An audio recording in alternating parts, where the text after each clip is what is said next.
Hello student. So let us start tutorial. So in previous tutorial or in previous video we have seen what is Flynn's classification, and at that time we have discussed what is SISD, what is SIMD, what is MISD and what is MIMD. Okay, and the concept which was not fitting in any of that processor, it was pipelining. So in this video, we will try to discuss what is pipelining. Okay, so if we will go with the very formal definition of pipelining, then it is like let's say we are having a task and we will decompose that task into multiple tasks, and then we will divide our hardware into multiple part, and then individual hardware will access all, or it will perform the small sub operation, and then entire process will be completed. So here, if we look at the formal definition, then it is a technique of decomposing a sequential process into sub-operation, with each sub-process being executed in a special dedicated segment that operate concurrently with all other segment. Okay, so is it confusing? Anyway, so let us start our discussion. So here we are supposed to discuss that what is pipelining. So let me draw a simple circuit, a simple diagram. Okay, so we will try to understand the pipelining with analogy. So most of you have viewed how it's made on Discovery Channel, right? And Great Indian Factories on History, National Geography. So how those factories are working? Okay, so let us take a simple example. Let's say there is a company which is manufacturing bicycle or cycle. So there can be two approach. Let's say company is having staff of 20 employees, and all those employees are working on single cycle. Okay, means all those 20 employees.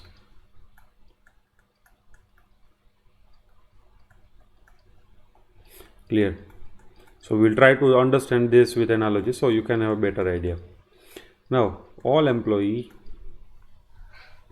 will perform a certain task. Okay, for example, this employee will fix the rear tire, this will prepare the chassis of this cycle, this person will feed the handle, this person will add the brakes, this person will add the ring, this person will you can say feed the front tire. Now so all 20 employees will work on one cycle. So what will happen while this person is fitting the rear tire? Okay, no other person can access the bicycle. Why? Because it is currently occupied by this person. Then this person is utilizing this, means this he is trying to feed the chassis. At that time no other can perform any task. Why? Because it is this resource is occupied by this person. So this is one way. What can be the another way? Okay, which you have seen on online many factory production video.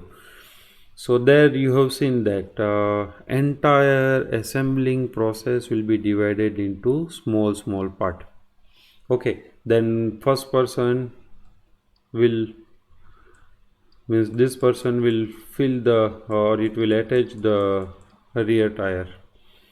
Then next person will attach the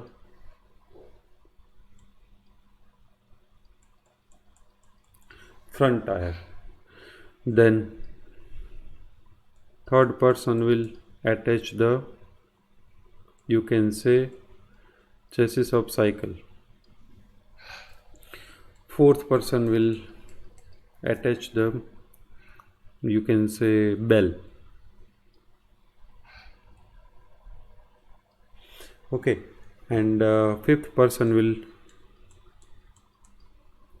fill the air into the tires. Okay, now you see, while this first person, this second person is attaching the tire to the first cycle, at that same time this person will attach the rear tire to next cycle. Okay, so this is like at first time only this person will be working. In next cycle what will happen, this cycle number 1 will be here, cycle number 2 will enter. In next clock cycle what will happen, cycle number 1 will be in third phase and second will be in second phase, and cycle number third will enter into the first phase. At fourth clock cycle, here it will be 4, here it will be 3, here it will be 2, here it will be 1. Okay, in next clock cycle, here it will be 5, 4, 3, 2, 1. So as you can see, while we are in last phase,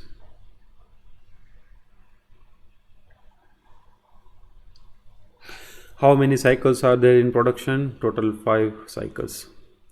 So can we use the same terminology or the same analogy in processor? Yes. So here you can see in the previous concept, okay, it was a simple sequential task, okay, but while one person was working, another was free. But here in pipeline you can see that the serial task is divided, or it is decomposed into various subtasks, and each subtask will perform certain operation. Okay, so similarly, let's say if we are having an instruction which is having 4 phase, then segment 1 will execute the first phase, this will decode, then this will calculate the effective address, and this will execute the instruction.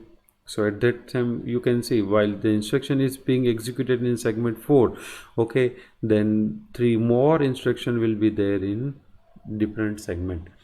Okay, so this is how parallel execution can be achieved in computer. Okay, and this technique is known as pipelining. Okay, so pipelining is nothing but simply decomposing a sequential process into sub operations, with each sub process being executed into dedicated segment concurrently. Clear with this? Okay, so now we will try to understand, now we will try to take an example, and then we will understand that how it can be implemented. So we will take a simple arithmetic formula, and then we will try to convert that arithmetic formula into pipeline. Okay, so that we will discuss into the next video. Thank you.